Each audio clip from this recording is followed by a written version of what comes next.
Hello guys, এখানে যে আমাদের চিপস সেখানে আমরা এসে পড়েছি।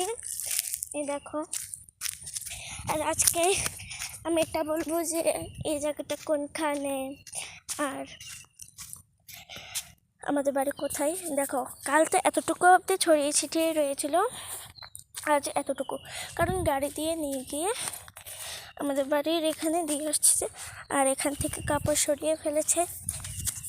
তো চলো দৌড়িয়ে যাওয়া যাক তোমাদের গাছের পদ্ধতি দেখাবার জন্য।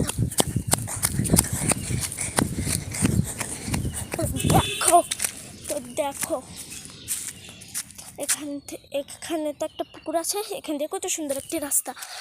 আর যাওয়ার সময় আমাকে কিছু জিজ্ঞাসা করতে পারে, সেটা অন্যরকম কথা, কারণ কিছু লোক অন্য দেশের থেকে আমার এখানে এসেছেন, তবে ভালোই